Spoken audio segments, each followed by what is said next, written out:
নমস্কার। অন্নপূর্ণা যোজনায় স্ট্যাটাস দেখার অপশন কিন্তু আবারও চালু হয়ে গেছে। অর্থাৎ সিটিজেন পোর্টাল কিন্তু আবারও চালু হয়ে গেছে। এই পোর্টাল থেকে আপনারা যেমন এবার স্ট্যাটাস দেখতে পারবেন, তার সাথে কোনো যদি আপনার অভিযোগ থাকে সেটাও জানাতে পারবেন। এই টোটাল প্রসেসটা আজকের ভিডিওতে আমরা দেখে নেব। এই জন্য সবার আগে socialregistry.wb.gov.in মানে যেখান থেকে আপনারা অন্নপূর্ণা যোজনায় অনলাইনে আবেদন করতেন সেই পোর্টালে চলে আসবেন।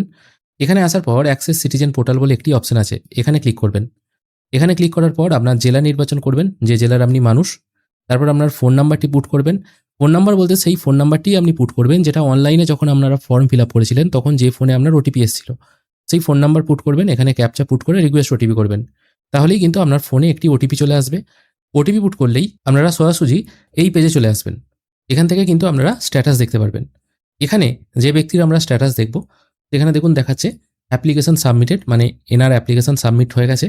হেড অফ দ্য ফ্যামিলির নাম এখানে শো হচ্ছে। একটু নিচের দিকে চলে এলে এখানে অনলাইনে যিনি আবেদন করেছেন তার অ্যাপ্লিকেশন নাম্বার শো হবে, কটার সময় তিনি ফর্ম জমা দিয়েছিলেন সেটা শো হবে, তার সাথে ওই পরিবারে কতজন মেম্বার টাকা পাচ্ছে সেটাও কিন্তু শো হবে। যদি টাকা পায় সেক্ষেত্রে অ্যাপ্রুভ লেখা থাকবে। যদি টাকা কোনো কারণে আটকে যায় বা অবজেকশন চলে আসে সেক্ষেত্রে কী কারণে অবজেকশন বা ব্যাংকের যদি কোনো প্রবলেম থাকে সেটাও কিন্তু এখানে শো হবে। তার সাথে মেম্বারদের নাম এখানে কিন্তু শো হবে। এইভাবে কিন্তু আপনারা স্ট্যাটাস দেখতে পারবেন এবং এখানে কার কী স্ট্যাটাস দেখাচ্ছে সেটাও অবশ্যই কমেন্ট করে জানাবেন।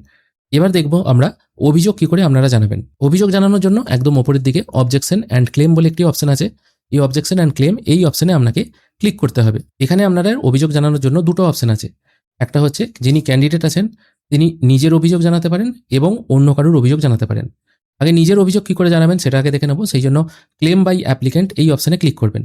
তারপর একটু নিচের দিকে চলে এলে সেই ব্যক্তির অ্যাপ্লিকেশন নাম্বার, তার টোটাল ঠিকানাটা এখানে শো হবে এবং ওই পরিবারে টোটাল কতজন ফ্যামিলি মেম্বারের নাম আছে সেগুলো কিন্তু এই নিচের দিকে একটা একটা করে শো হবে। এখানে খেয়াল করে দেখুন, এখানে টোটাল যতজন মেম্বার আছে তার মধ্যে শুধুমাত্র দুজনই অন্নপূর্ণা যোজনা পাবে। সেই জন্য এই দুজনের পাশে কিন্তু গ্রিন টিক দেওয়া আছে, বাদবাকিদের পাশে কিন্তু কোনো গ্রিন টিক দেওয়া নেই। এবার যদি আপনার মনে হয় আপনার ফর্মে কোনো কিছু ভুল হয়ে গেছে যার জন্য আপনি টাকা পাচ্ছেন না, সেক্ষেত্রে যার সমস্যা হয়েছে সেই ব্যক্তিকে আগে সিলেক্ট করবেন। তারপর রিজন ফর ক্লেম, কী কারণের জন্য আপনি ক্লেম করছেন বা অবজেকশন জানাচ্ছেন সেটা সিলেক্ট করবেন। এখানে দেখুন দুটো অপশন আছে, আবেদনের বিবরণ ভুল আছে, তারপর এখানে বলা হয়েছে ভুলবশত অযোগ্য হিসেবে চিহ্নিত করা হয়েছে বা আবেদন প্রত্যাখ্যান করা হয়েছে। যদি দেখা যায় আপনার আবেদনে কোনো ভুল আছে যার ফলে আপনি টাকা পাননি, তাহলে এই অপশানে টিকমার্ক দেবেন। যদি দেখা যায় আপনি অন্নপূর্ণা যোজনা পাওয়ার সমস্ত ক্রাইটেরিয়া ফুলফিল করেছেন, আপনি টাকা পাওয়ার যোগ্য, কিন্তু তা সত্ত্বেও আপনাকে মার্ক করা হয়েছে আপনি অন্নপূর্ণা যোজনায় টাকা পাওয়ার জন্য এলিজিবল নন, সেক্ষেত্রে আপনাকে সেকেন্ড অপশন চুজ করতে হবে। অন্যথায় ফার্স্ট অপশন, যেটা আপনার ক্ষেত্রে মনে হবে সেটা সিলেক্ট করবেন। অবশ্য যারা টাকা পাচ্ছেন তাদের ক্ষেত্রে তো এই অপশনে যাওয়ারই দরকার নেই, যারা টাকা পাচ্ছেন না তাদের ক্ষেত্রে এখানে যেতে হবে। অথবা দেখা যেতে পারে একজন ফ্যামিলি মেম্বার হয়তো টাকা পাচ্ছে আর একজন হয়তো পাচ্ছে না, সেক্ষেত্রে কিন্তু ওই যে ফ্যামিলি মেম্বার পাচ্ছে না তাকে সিলেক্ট করে আপনাকে মেনশন করতে হবে কী কারণে ভুল। তারপর আপনার মন্তব্য লিখতে হবে যে আপনি সব কিছু ফুলফিল করেছেন, অন্নপূর্ণা যোজনার সব শর্ত মেনেছেন, তা সত্ত্বেও আপনাকে টাকা দেওয়া হয়নি, সেটা এখানে আপনি বিস্তারিতভাবে লিখে দেবেন। তারপর দাবি সমর্থনের নথি। দাবি সমর্থনের নথি বলতে আপনার ভোটার কার্ড, আধার কার্ড, এই সমস্ত তথ্যগুলো কিন্তু এখানে আপলোড করতে হবে 50 থেকে 200 কেবির মধ্যে।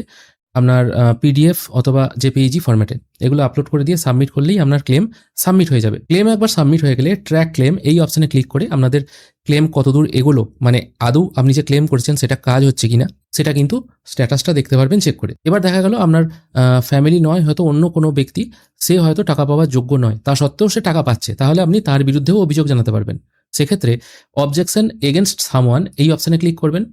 এখানে ক্লিক করার পর নাম, তার বাবার নাম, তার জেলা, এরিয়া, ব্লক এবং গ্রাম পঞ্চায়েতের নাম এগুলো এখান থেকে সিলেক্ট করে নেবেন। সিলেক্ট করে নেওয়ার পর সেই ব্যক্তির অ্যাপ্লিকেশন নাম্বারটা এখানে দিতে হবে। যেমন ধরুন আমি এখানে একটা অ্যাপ্লিকেশন নাম্বার পুট করে সার্চ করছি, সার্চ করার সঙ্গে সঙ্গে সেই ব্যক্তির ঠিকানা এবং ওই পরিবারে কতজন মেম্বার টাকা পাচ্ছে সেটা শো হবে।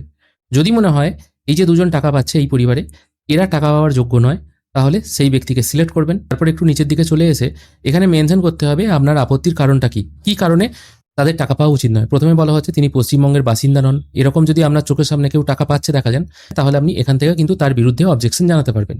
এখানে 4টে অপশন আছে। কেউ যদি পশ্চিমবঙ্গের বাসিন্দা না হয়ে থাকেন তার এগেনস্টে অবজেকশন জানাতে পারবেন। তার বয়স হয়তো 25 থেকে 60-এর মধ্যে নয়, 25-এর কম তাও টাকা পাচ্ছে, অথবা 60-এর বেশি তাও টাকা পাচ্ছে, সেটাও অবজেকশন জানানো যেতে পারে। তাছাড়া তিনি হয়তো কোনো সরকারি কাজের সাথে যুক্ত, বা এই যে নিচে যে অপশনগুলো দেওয়া আছে এরকম কোনো প্রতিষ্ঠানের সাথে যুক্ত, এক্ষেত্রেও তিনি হয়তো টাকা পাচ্ছেন, তাও আপনি অবজেকশন জানাতে পারেন। এবং সেই ব্যক্তি হয়তো আয়কর দেন, তাহলেও অবজেকশন জানানো যেতে পারে। এখানে মোটামুটি 4টে অপশন আছে। এবার এছাড়াও যদি আরও কিছু মনে হয় সেক্ষেত্রে আপনি আপনার মন্তব্য লিখতে পারেন এবং আপনার প্রয়োজনীয় নথি এখানে আপলোড করে সাবমিট করলেই কিন্তু তার বিরুদ্ধে অবজেকশন জানানো যাবে।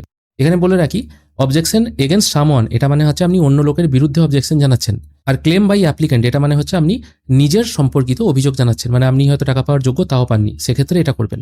আর যদি আপনি টাকা পেয়ে থাকেন তাহলে এই অপশন দুটোতে হাত না দেওয়াই ভালো। আশা করি আপনারা জিনিসটা বুঝতে পারলেন, এই অবজেকশন এবং ক্লেমের ব্যাপারটা কি করে এইটা করবেন। যদিও এটা 20 তারিখে চালু হওয়ার কথা ছিল, কিন্তু আজকেই চালু হয়ে গেছে, সেটা খুবই ভালো খবর। এবং যারা টাকা পাচ্ছেন না অবশ্যই কিন্তু অভিযোগ জানান। আজকের ভিডিও এখানেই শেষ করছি। ভিডিও যদি ভালো লেগে থাকে অবশ্যই একটি লাইক করবেন। ভিডিও দেখার জন্য অসংখ্য ধন্যবাদ। ভালো থাকবেন।